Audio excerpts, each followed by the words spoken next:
affect his purpose, because he discovered what he was here for, and so he said, I'm just here to do the will of the Father.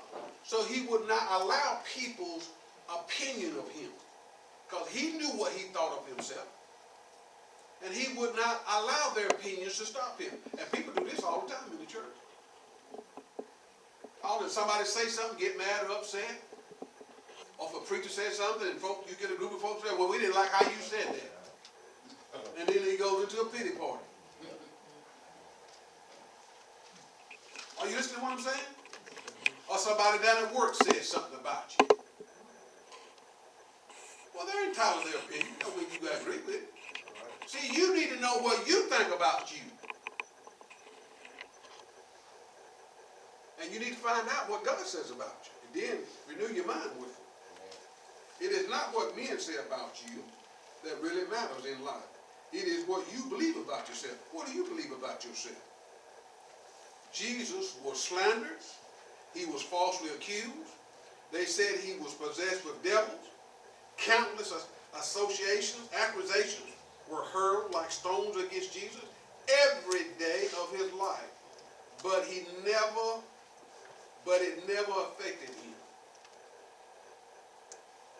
He didn't let it affect him. And you have to learn how to do the same thing. You walk in love. You need to know who you are. And then people's opinion, it won't matter what they say. They can say whatever they want to say. You can't call me no drug addict. Oh, you can, but I don't respond to it. You know why? Because it's not so. Now, do I argue with somebody about that? No. That's their opinion. I'm a man of God. I'm the righteousness of God. I'm God's beloved son. So if they still want to see me in that light, that's their problem. I don't deny that I was like that, but I ain't like that now.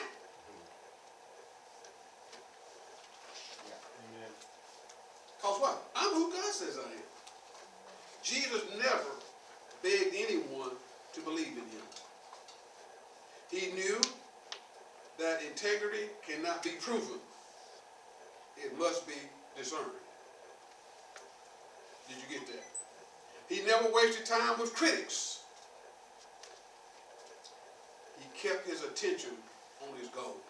See, I don't have time to be concerned about critics, because my mind is on fulfilling God's will and purpose for my life. He stayed focused. See, if I allow people criticism about me or what I'm doing, then I'm going to lose sight of my focus, and I'm going to let that capture my focus. Then I'm going to end up saying stuff I ain't got no business saying about it. Who said it? See, I've learned things from people who way advanced in God than I am, and they've been criticized more sharply than I have, but they don't even respond to it. They won't read newspaper articles. They won't listen to none of it. Fine. I ain't wasting my time. I'm not going to let that get into my mind. I choose to stay on the track of love. But they said this, so what? What did they say about Jesus? They said he was demon possessed. Well, Jesus knew he wasn't demon possessed, but that's what they said. He never allowed the naysayers' opinions of him to affect him. And you and I have to learn how to do the same thing if we want to grow up and we want to mature and we want to win people to Jesus. We want to heal the sick. We want to cast out devils, raise the dead. Amen? Amen. Love is the key to your faith operating. 2016, the year of great faith. Learn how to walk in love is the key for your faith working at the level you need to work at. Amen. Jesus never strive to look good.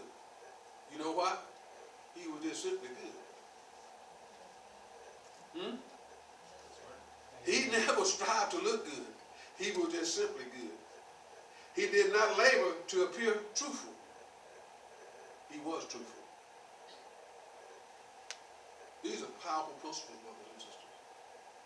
Be a truthful person. Nobody that has to question me.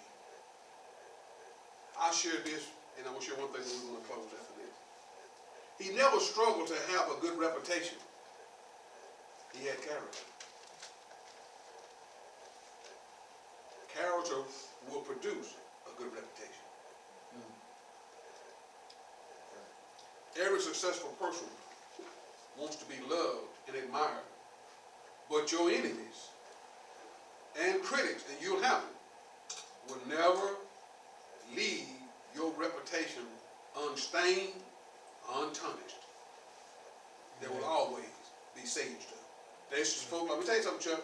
They folks will always not believe in you. Oh, Chuck, I ain't. I'm just telling you, this is what they say. Oh, Chuck, I done see he done relapsed so many times. Amen. Or he think he didn't, they ain't going to work, he probably got him there. Amen. He ain't gonna be long. Amen.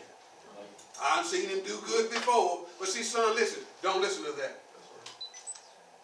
Don't pay no attention to it.